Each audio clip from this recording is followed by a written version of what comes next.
Last part के and में master वांग ने इस जगह पर ऑर्डर दे दिया था सारे के सारे गार्ड्स को कि इस जगह पर जो फैंग है उसे हमारे एक्सचेंज हॉल से बाहर निकाल दो। लेकिन इसी टाइम पर जो फैंग होता है वो अपने ब्लैक कार्ड को सामने की तरफ निकालता है और ब्लैक कार्ड को सामने की तरफ निकालते हुए कहने लगता है, क्या तुम एक्सचेंज हॉल वाले अपने कस्टमर्स के साथ इसी तरीके का बर्ताव करते हो? और इसी के साथ ही हम देखते हैं उन दोनों गार्ड्स को जो कि आगे बढ़ रहे थे वो तुरंत ही उसी जगह पर रुक जाते हैं। फैंग कहने लगता है, मेरे पास ये ब्लैक कार्ड है इसीलिए तुम मुझे बिल्कुल भी नहीं रोक सकते। इस जगह पर मास्टर वांग भी ये देखने के बाद हैरान होते हैं कि फैंग के पास एक ब्लैक कार्ड कैसे हो सकता है। हम उस दूसरी लड़की को देखते हैं जो कि इस जगह पर मास्टर वांग से कहने लगती है, ये ब्लैक कार्ड इस जगह पर नकली हो सकता है। तभी फैंग अपने मन में कहने लगता है, जो इस जगह पर मुझे उस सिटी लॉर्ड ने ये ब्लैक कार्ड दिया था, मुझे लगा था ये कार्ड कहीं भी काम नहीं आएगा, लेकिन ये कार्ड इस जगह पर काम आ गया। तभी मास्टर वांग कहने लगते हैं, तुम इस जगह पर मुझे बताओ आखिरकार तुमने ये ब्लैक कार्ड कहां से लिया, मुझे इसके बारे में जानकारी चाहिए। फैंग इस जगह पर जानकारी देने से मना कर देता है और कहने लगता है, तुम जानकारी निकालने में काफी ज्यादा अच्छे हो, इसीलिए तुम इसके बारे में खुद ही जानकारी निकालो। इसी के साथ ही मास्टर वांग उस लड़की से कहने लगते हैं, इन्हें रेस्ट रूम में लेकर जाओ और इन्हें इस जगह से भागने बिल्कुल भी मत देना। और इसी के साथ ही वो कॉल करने लगते हैं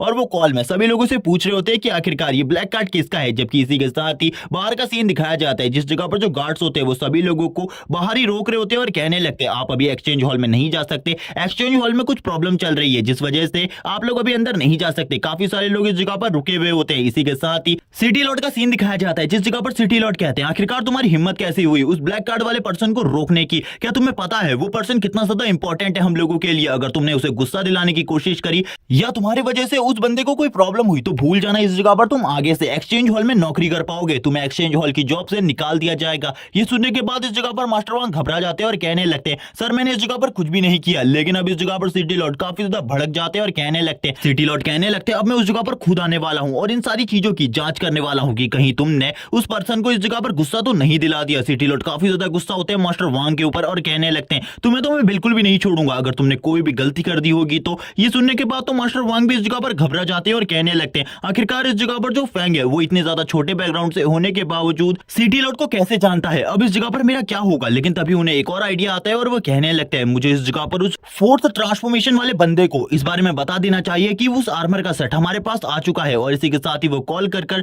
डू को भी इसके बारे में बता देते हैं कि वो इस जगह पर आ जाए, वो आर्मर का सेट इस जगह पर आ चुका है, ताकि सिटी लॉर्ड अगर कोई प्रॉब्लम क्रिएट करे तो डू उन्हें बचा सके। जबकि हम देखते हैं शिन और इस जगह पर जो निंग फैंग होते हैं वो दोनों ही एक जगह पर बैठे होते हैं, जबकि निंग फैंग टैबलेट में किसी चीज को देख रहा होता है। लेकिन इसी टाइम पर सिटी लॉर्ड और डू इस जगह पर आ जाते हैं। फैंग भी इस जगह पर उन दोनों को देखकर हैरान होते हैं और कहने लगता है, आखिरकार तुम दोनों इस जगह पर क्या कर रहे हो? और इसी के साथ ही वो दोनों भी सारी चीजों के बारे में बता देते हैं। शिन भी यहाँ पर ये देखकर हैरान होती है कि फैंग इतने बड़े दो लोगों को जानता है, जिनमें से एक बंदा सिटी लॉर्ड है तो दूसरा फोर्थ ट्रांसफॉर्मेशन पर है अपनी। इसी के साथ ही इस जगह पर डू और सिटी लॉर्ड दोनों ही उस दूसरी लड़की को घूर कर देखने लगते हैं, जिसके साथ ही वो लड़की भी काफी ज्यादा घबरा जाती है और सोचने लगती है, आखिरकार ये दोनों ही मुझे इस तरीके से क्यों देख रहे हैं। इसी के साथ ही मास्टर वांग इस जगह पर आते हैं। मास्टर वांग से वो पूछने लगती है, ये सब कुछ क्या चल रहा है? तभी मास्टर वांग बताते हैं, अब सब कुछ खत्म हो चुका है, सब कुछ खत्म हो चुका है। और ये कहने के बाद ही वो खामोश हो जाते हैं। जबकि हम सिटी लॉर्ड को देखते हैं, सिटी लॉर्ड इस जगह पर कहते हैं, क्या सही में तुम नहीं चाहते कि ये लोग तुमसे माफी मांगे?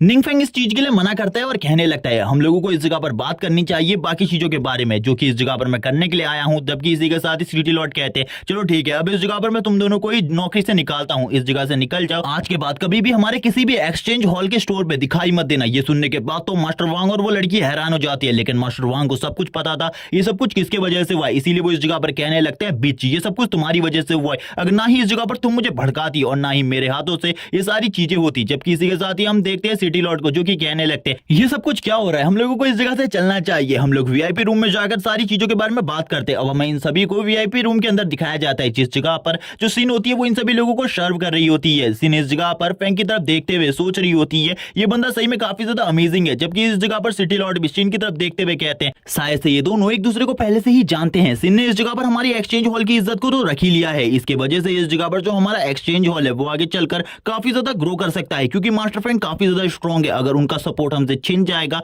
तो हम इस जगह पर कुछ भी नहीं कर पाएंगे, क्योंकि पिछली बार उन्होंने इस जगह पर हमारे सिटी को प्रोटेक्ट किया था। इसी के साथ ही जो सिटी लॉर्ड होते हैं वो सिन से बात करते हुए कहते हैं, मुझे लगता है आगे आने वाले टाइम में तुम्हें काफी सारे प्रमोशन मिलने वाले हैं, क्योंकि तुम मास्टर फैंग के लिए काम करती हो, इसीलिए यहाँ पर अब वो भी शर्माने लगती है थोड़ा बहुत। तभी फैंग इस जगह पर कहता है, अब मैं इस जगह पर सिटी लॉर्ड आपसे पूछना चाहता हूँ, आखिरकार आप इस जगह पर क्यों आए? आपको इस जगह पर नहीं आना चाहिए था, बस इसके बारे में थोड़ी बहुत जानकारी देनी चाहिए थी। तभी इस जगह पर सिटी लॉर्ड कहते हैं, पिछली बार तुमने हमारी पूरी की पूरी सिटी को प्रोटेक्ट किया था, वरना अभी तक हम सब लोग मर चुके होते, इसीलिए मेरा आना तो इस जगह पर निश्चित था। मुझे इस जगह पर तुम्हारे लिए कुछ ना कुछ तो करना ही था। तभी इस जगह पर सिटी लॉर्ड कहते हैं, मैंने देखा था तुम्हें उस टैबलेट के अंदर, तुम किसी आर्टिफैक्ट को ढूंढ रहे थे, मुझे बताओ इस जगह पर तुम्हें कौन सा आर्टिफैक्ट चाहिए, मैं तुम्हें वो अभी दिला देता हूँ। तभी फैंग इस जगह पर कहता है, मैं सोचकर यही आया था कि मैं इस जगह पर उस आर्टिफैक्ट को खरीदूंगा, लेकिन इस जगह पर वो आर्टिफैक्ट नहीं है। इसी के साथ ही वो बताता है वो इस जगह पर एंड गेम आर्टिफैक्ट को ढूंढना चाहता है। ये सुनने के बाद सिटी लॉर्ड भी हैरान होते हैं, क्योंकि उन्होंने आज से पहले एंड गेम नाम के किसी भी आर्टिफैक्ट के बारे में नहीं सुना था, और यहाँ तक डू भी इसके बारे में सुनकर हैरान होता है। तभी फैंग कहता है, तुम लोगों को चिंता करने की जरूरत नहीं है, तुम लोगों को शायद से इस आर्टिफैक्ट के बारे में पता नहीं होगा, क्योंकि आर्टिफैक्ट के बारे में मैं भी ज्यादा चीजें नहीं जानता, थोड़े टाइम पहले ही मुझे इस चीज के बारे में पता चला था। इसी के साथ ही फैंग बताने लगता है कि जो स्किल इस जगह पर उसकी टीचर ने उसे दी थी, यानी कि वो स्किल बुक, उसका स्पेशल स्किल इस जगह पर माना रिकवरी था। उसे लगा था इसको वो किस तरीके से यूज कर सकता है, लेकिन उसकी डार्क पावर के साथ मर्ज होने के बाद इसका स्किल भी चेंज हो जाएगा, लेकिन इसमें क्या चेंजेस हो जाएंगे उसे बिल्कुल भी समझ में नहीं आ रहा था। इसी के साथ ही वो उसे अपने स्किल स्लॉट में रखने लगता है, थोड़ा टाइम इसमें लगने लगता है, और इसी के साथ ही जो वो बुक की पावर होती है वो इस जगह पर फैंग की पावर को भी बढ़ा रही होती है। फैंग इस जगह पर कहने लगता है, ये मुझे काफी ज्यादा अजीब लग रहा है। इसी के साथ ही वो उसके स्किल स्लॉट के साथ अटैच हो जाता है, लेकिन फैंग को जो नोटिफिकेशन आती है उसमें काफी सारी चीजें लिखी हुई थी, जिसको फैंग अच्छे तरीके से नहीं समझ पाता। लेकिन इसी के साथ ही उसमें एक आर्टिफैक्ट के बारे में लिखा था, जो कि एंड गेम आर्टिफैक्ट था, लेकिन फैंग को सिस्टम की कोई भी बात समझ में नहीं आई थी। फैंग कहने लगता है, आखिरकार ये किस आर्टिफैक्ट के बारे में बात कर रहा है, इस आर्टिफैक्ट के बारे में तो मुझे कोई भी चीजें नहीं पता, ये सारी बकवास बातें हैं। और इसी के बाद ही वो सो जाता है। सीन प्रेजेंट में आ जाता है, हमें प्रेजेंट का सीन दिखाया जाता है, जिस जगह पर सिटी लॉर्ड, फैंग और डू एक साथ आपस में बात कर रहे होते हैं। सिटी लॉर्ड कहने लगते हैं, जब मैं अगली बार तुम लोगों को अपने सिटी में बुलाऊंगा, उस जगह पर मैं तुम लोगों का स्वागत अच्छे तरीके से करूंगा। तभी वो इस जगह पर अपने फ्लाइंग स्क्रोल को निकालते हैं, और अपने फ्लाइंग स्क्रोल को निकालते हुए इस जगह से उड़कर तुरंत ही चले जाते हैं। जबकि हम फैंग को देखते हैं, जो कि उस जगह पर खड़ा होता है डू के साथ। इसी के साथ ही हम डू को देखते हैं, जो कि फैंग से पूछने लगता है, अब तुम क्या करने वाले हो। फैंग अपने घर जाने की बात करता है, तभी डू से कहता है, तुम मेरे साथ मेरे घर पर चलो, मैं तुम्हें अपना घर दिखाना चाहता हूँ, मेरा नया घर। तभी हम देखते हैं डू के घर को, जो कि काफी ज्यादा बड़ा और आलीशान होता है, जिसे देखने के साथ ही फैंग भी हैरान होता है और कहने लगता है, तुम्हारे पास इतना बड़ा घर है, मुझे इसके बारे में बिल्कुल भी नहीं पता था। तभी डू इस जगह पर बताता है, ये घर इस जगह पर सिटी लॉर्ड ने उसे दिया है। डू कहने लगता है, बॉस अगर आप इस घर को लेना चाहते हो तो ले सकते हो, मैं इस जगह पर सिटी लॉर्ड से दूसरे घर की डिमांड भी कर सकता हूँ, या फिर आपके पड़ोस में ही एक दूसरे घर को रेंट पर ले सकता हूँ, मेरे पास पैसे हैं। तभी फैंग कहता है, नहीं मुझे अभी किसी चीज की जरूरत नहीं, अभी बस थोड़े से पैसे की जरूरत है। डू इस जगह पर पैसे देकर मदद करने की कोशिश करता है फैंग की, लेकिन फैंग मना करता है और कहने लगता है, अभी इस जगह पर मुझे तुम्हारे पैसे की जरूरत नहीं, जब मुझे जरूरत पड़ेगी मैं तुमसे पैसे मांग लूंगा। फैंग बताने लगता है, अभी इस टाइम पर उसके पास इतना पैसा है कि वो एक न्यू मेंशन खरीद सकता है अपने लिए, लेकिन वो इन सब चीजों को नहीं करना चाहता। वो अपने पैसे को बर्बाद नहीं करना चाहता, बल्कि अपने पैसे के साथ कुछ और चीज करना चाहता है, जिसके बारे में फैंग बिल्कुल भी नहीं बताता। और इसी के साथ ही उस जगह पर पानी पीते हुए कहता है, ये घर काफी ज्यादा आलीशान है, मैं इस जगह पर थोड़े टाइम तक इसी घर में रुकने वाला हूँ। डू कहता है, बॉस मुझे इससे कोई फर्क नहीं पड़ता, आप इस जगह पर रुक सकते हो। और इसी के साथ ही वो दोनों किसी और चीज के बारे में बात करने लगते हैं, लेकिन इसी के साथ ही डू के फोन पर कॉल आने लगती है। डू इसको देखकर हैरान होता है और कहने लगता है, अब आखिरकार ये कौन है। जैसे ही डू इस जगह पर कॉल उठाता है, ये कॉल और किसी की नहीं सिटी लॉर्ड की होती है। सिटी लॉर्ड इस जगह पर कहते हैं, एक बहुत बड़ी प्रॉब्लम आई है, इस जगह पर एक बंदा जांच के लिए आया है हमारी सिटी में, क्योंकि हमारी सिटी में एक बहुत बड़े पावर हाउस के होने का उस बंदे को पता चला है, इसीलिए वो इस जगह पर आया है और वो चाहता है कि तुम उसकी मदद करो, क्योंकि तुमने उस पावर हाउस को एक ना एक बार तो देखा ही होगा, तुम्हारे पास कोई ना कोई तो रिपोर्ट होगी उस पावर हाउस के बारे में। तभी इस जगह पर हम देखते हैं फैंग भी इन सारी बातों को सुन रहा होता है और डू भी। तभी डू बोलता है, मेरे पास अभी टाइम नहीं है, मैं उस जगह पर नहीं आ सकता, जैसे ही मेरे पास टाइम होगा मैं उस जगह पर आ जाऊंगा, तुम्हें चिंता करने की बिल्कुल भी जरूरत नहीं है, और अगर कोई खतरा हो सिटी के ऊपर तो मुझे इसके बारे में बता देना। यहाँ पर हम देखते हैं सिटी लॉर्ड को, जो कि कहने लगते हैं, ठीक है, इस जगह पर अगर सिटी के ऊपर कोई भी खतरा होता है तो इसके बारे में मैं तुम्हें बता दूंगा। इसी के बाद सिटी लॉर्ड इस जगह पर कॉल को कट कर देते हैं। हमें सीन दिखाया जाता है डू और फैंग के मेंशन का, जिस जगह पर वो दोनों आराम से बैठकर बातें कर रहे होते हैं। डू बता देता है कि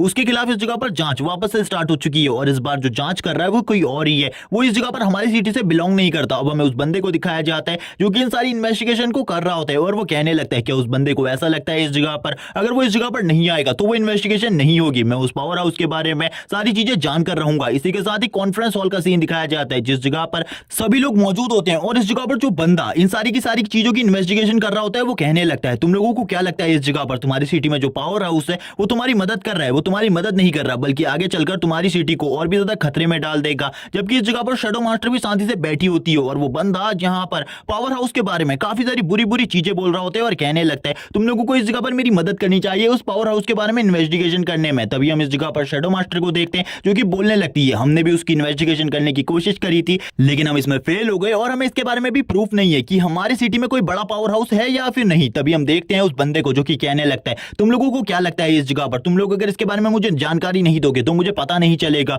मैंने सारी की सारी जानकारी तुम्हारी सिटी के बारे में पहले ही निकाल रही है। तुम्हारी सिटी पर 2 बार अचानक से हमले हो चुके हैं और ये दोनों के दोनों हमले को डिस्ट्रॉय करने वाला यानी कि रोकने वाला कोई बड़ा पावर हाउस है और उसके बारे में तो मैं जानकारी निकाल कर रहूंगा। तभी इस जगह पर वापस से जो यहाँ पर सुलैन होती है यानी कि शैडो मास्टर वो कहने लगती है तुम जो करना चाहते हो कर सकते हो। जबकि इस जगह पर फैंग की टीचर भी यहाँ पर परेशान होती है और कहने लगती है सारे के सारे सबूत को सुलैन ने मिटा दिया था, इसीलिए सुलैन के लिए काफी ज्यादा बड़ी प्रॉब्लम हो सकती है। जबकि हम देखते हैं सिटी लॉर्ड इस जगह पर आ जाते हैं और कहने लगते हैं इस जगह पर मैंने डू को बुलाया था ताकि वो तुम्हारी मदद कर सके, लेकिन डू ने इस जगह पर आने से मना कर दिया है। वो भड़क जाता है और कहने लगता है तुमको क्या लगता है इस जगह पर तुमसे पहले ये खबर मुझे नहीं मिली, मुझे ये खबर पहले मिल चुकी है और वैसे भी मैं उस डू नाम के बंदे के साथ काम नहीं करना चाहता, उस बेकार से बंदे के साथ मैं काम कर क्या ही करूंगा और मैं अकेले ही अब इस मिशन को अंजाम देने वाला हूं, मुझे तुम में से किसी की भी जरूरत नहीं है। और इन सभी की बेइज्जती करने के बाद वो इधर से निकल जाता है जिस जगह से उसे काफी ज्यादा पावरफुल सिग्नल मिल रहे होते हैं और इसी के साथ ही हमें दिखाई जाती है वो जगह जो कि और कोई नहीं बल्कि एक ग्रेवयार्ड होती है और उस ग्रेवयार्ड में एक डंजन का पोर्टल होता है। इसी के साथ ही काफी सारे लोग उसे रोकते हैं और कहने लगते हैं तुम कौन हो। तभी वो बताता है कि मैं स्पेशल इन्वेस्टिगेशन ऑफिसर हूं जो कि इस जगह पर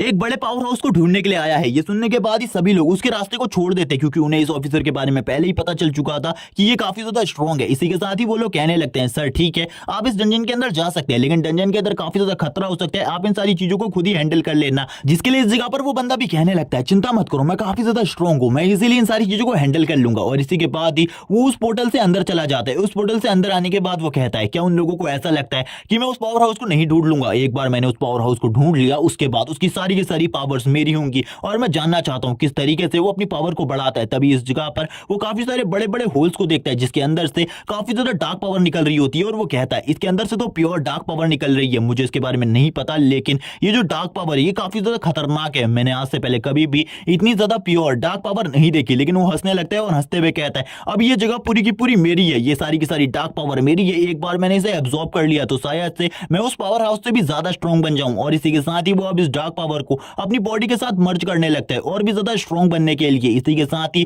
हमें एक चीज को दिखाया जाता है जो कि काफी ज्यादा अजीब दिख रही होती है और वो भी उस बंदे की बॉडी के ऊपर कंट्रोल करने के लिए आगे बढ़ने लगती है। लेकिन इस जगह पर जो वो ऑफिसर होता है वो उसी चीज को अपनी बॉडी से मर्ज करने लगता है ताकि वो और भी ज्यादा स्ट्रॉन्ग बन सके और जोर जोर से हंसने लगता है और कहता है अब पूरे के पूरे आसपास की सिटी के ऊपर मैं कंट्रोल करूंगा क्योंकि मेरी पावर सबसे ज्यादा होगी, मैं फोर्थ ट्रांसफॉर्मेशन को भी कंप्लीट कर लूंगा थोड़ी ही टाइम में। हमें इसी के बाद सीन दिखाया जाता है डू के मेंशन का जिस जगह पर फैंग गेम खेल रहा होता है और गेम खेलते हुए कहता है ये गेम का लेवल काफी ज्यादा हार्ड है, लेकिन इसी टाइम पर उसके सिस्टम से उसे एक नोटिफिकेशन मिलती है जो एंड गेम आर्टिफैक्ट है उसे डिटेक्ट किया गया है और उसकी लोकेशन को तुम्हारे टैब पर भेज दिया गया है। अब तुम उस जगह पर आ सकते हो उस एंड गेम आर्टिफैक्ट को लेने के लिए। फैंग भी ये देखकर हैरान होता है और कहने लगता है शायद से जो एंड गेम आर्टिफैक्ट है वो मेरे सिस्टम के साथ कनेक्टेड है जिस वजह से मेरा जो सिस्टम है वो मुझे उस जगह पर ले जाना चाहता है उस एंड गेम आर्टिफैक्ट के पास। चलो ठीक है मुझे भी उस जगह पर जाना होगा उस एंड गेम आर्टिफैक्ट को लेने के लिए। तभी वो इस जगह पर अपने कोट को पहन लेता है और कोट को पहनते हुए कहता है मैं चलने के लिए तैयार हूं अब उस जगह पर। इसी के साथ ही डू भी इस जगह पर पहुंच जाता है। डू इस जगह पर पहुंचते हुए कहता है मास्टर मुझे बताइए आखिरकार क्या प्रॉब्लम हुई है जिस वजह से आप इस जगह से जा रहे हैं, क्या मेरे लिए भी कोई काम है। तभी फैंग कहने लगता है हाँ इस जगह पर तुम्हारे लिए एक बहुत ज्यादा इंपॉर्टेंट काम है लेकिन इस काम को ध्यान से करना। और इसी के साथ ही वो उसे अपना फोन देकर चला जाता है और कहने लगता है तुम इस गेम को खेलो और मैं चाहता हूं कि इसमें तुम मेरे एक भी पॉइंट को डिटेक्ट मत करवाना और इसके अलावा तुम कुछ भी कर सकते हो। हमें सीन दिखाते हैं एक कार का जिस कार के अंदर से फैंग आगे की तरफ बढ़ रहा होता है, उसके फोन के ऊपर अभी भी वो लोकेशन चल रही होती है जिस जगह पर वो एंड गेम आर्टिफैक्ट डिटेक्ट हुआ है। फैंग कहने लगता है मेरे को यहाँ पर बार बार सिग्नल मिल रहे हैं कि वो एंड गेम आर्टिफैक्ट आगे की तरफ बढ़ रहा है, आखिरकार ये सब कुछ क्या हो रहा है मुझे कुछ भी समझ में नहीं आ रहा, आखिरकार ये जो एंड गेम आर्टिफैक्ट है ये क्या चीज है। इसी के साथ ही अब उसी एंड गेम आर्टिफैक्ट को दिखाया जाता है जो कि आगे की तरफ सही में बढ़ रही होती है और वो काफी ज्यादा स्ट्रॉन्ग हो चुकी होती है पहले के मुकाबले, क्योंकि जो ऑफिसर इस जगह पर आया हुआ था उस एंड गेम आर्टिफैक्ट ने उसी की बॉडी के ऊपर कंट्रोल कर लिया होता है। सभी ऑफिसर इस जगह पर कहने लगते हैं आखिरकार ये क्या चीज है इस जगह पर, ये तो काफी ज्यादा स्ट्रॉन्ग लग रही है, इसका जो प्रेशर है इसकी वजह से तो मैं हिल भी नहीं पा रहा। तभी हमें दिखाते हैं उस ऑफिसर को जो कि उसी की बॉडी के ऊपर होता है और वो इस जगह पर चिल्ला रहा होता है और कहने लगता है मुझे बचाओ इस जगह पर। वो सबसे पहले इसकी पावर को छीनना चाहता था लेकिन अब इस जगह पर इसी ने उसको कंट्रोल में रखा हुआ है और इसी की पावर से वो इस जगह पर अपने आप को और भी ज्यादा स्ट्रॉन्ग बना रही है। सभी गाड़ियों को रास्ते में ही रोक दिया होता है और इस जगह पर आगे जाने की बिल्कुल भी अनुमति नहीं थी। इस जगह पर जो ऑफिसर्स होते हैं वो कहने लगते हैं आगे काफी ज्यादा बड़ा खतरा है, तुम लोग आगे नहीं जा सकते। जबकि फैंग भी उतर जाता है गाड़ी से और कहने लगता है तुमको चिंता करने की जरूरत नहीं है, मैं इस जगह से खुद आगे की तरफ चला जाऊंगा। और इसी के साथ ही अब वो गाड़ी से निकल जाता है और कहने लगता है उस एंड गेम आर्टिफैक्ट को मैं महसूस कर सकता हूँ, वो मेरे आसपास ही है लेकिन थोड़ा सा दूर है, इसीलिए मुझे उस जगह पर जाना होगा सबसे पहले उस एंड गेम आर्टिफैक्ट को लेने के लिए। जबकि हमें दिखाया जाता है उस जगह पर उस बंदे को जो कि सब कुछ तबाह कर रहा होता है, जितने भी लोग उसके आसपास होते हैं उन सभी को जख्मी कर रहा होता है या फिर मार रहा होता है। वो ऑफिसर कहने लगता है मैं इस जगह पर कुछ भी नहीं कर पा रहा, मेरी मदद करो। तभी हमें दिखाया जाता है शैडो मास्टर और टीचर को जो कि इस जगह पर आ जाते हैं। यहाँ पर वो लोग हैरान होते हैं क्योंकि इसकी पावर इन लोगों से काफी ज्यादा होती है, ये लोग बिल्कुल भी इन सारी चीजों को नहीं संभाल सकते थे। लेकिन फिर भी शैडो मास्टर और बाकी सभी लोग आगे की तरफ बढ़ते हैं और अब सीन नहीं दिखाया जाता आखिरकार उस जगह पर किस तरीके की फाइट होती है। लेकिन शैडो मास्टर काफी ज्यादा घायल होती है, टीचर इस जगह पर कह रही होती है अगर इस जगह पर निंगफेंग ने मुझे वो आर्टिफैक्ट नहीं दिया होता तो मैं इस जगह पर इन लोगों की जान को भी नहीं बचा पाती। मेरे पास एक मौका था इन लोगों की जान को बचाने का, इसीलिए मैंने इस जगह पर इन लोगों की जान को बचा लिया। निंगफेंग का शुक्रिया कि उसने वो ट्रेजर मुझे दिया। और वो शैडो मास्टर को हील कर रही होती है। थोड़ी ही देर में शैडो मास्टर भी इस जगह पर जाग जाती है। तभी टीचर उन्हें बताने लगती है डू को इस जगह पर कोऑर्डिनेट भेज दिए गए हैं, वो इस जगह पर आ जाएगा और शायद से वो इस मॉन्स्टर को संभाल सकता है। जबकि टीचर भी काफी ज्यादा परेशान होती है और कहने लगती है अगर ये जो मॉन्स्टर है ये बाहर सिटी में चला गया तो कोई भी इसे नहीं रोक पाएगा। तभी इस जगह पर शैडो मास्टर बोलती है क्या तुमको लगता है इस जगह पर डू इसे रोक सकता है? डू का पावर लेवल भी मेरे ही बराबर है, वो इस मॉन्स्टर को बिल्कुल भी नहीं रोक सकता। अगर इस जगह पर वो मिस्टीरियस पावर हाउस सामने नहीं आया तो कोई भी हमारी सिटी को नहीं बचा सकता। जबकि इसी के साथ ही अब दिखाया जाता है उसी मॉन्स्टर को जो कि आगे की तरफ अभी लगातार बढ़ रहा होता है, वो सिटी की तरफ आगे बढ़ रहा होता है और फैंग को भी इन सब चीजों के बारे में महसूस हो चुका होता है। जबकि इस जगह पर जो बंदा ऊपर की तरफ होता है वो पूरे तरीके से बेहोश हो चुका होता है। तभी फैंग इस जगह पर आ जाता है और कहने लगता है ये एंड गेम आर्टिफैक्ट इतना ज्यादा बड़ा क्यों है? मेरे साइज से तो ये काफी ज्यादा बड़ा है, अगर मैं इसे अपनी बॉडी में एब्जॉर्ब करूंगा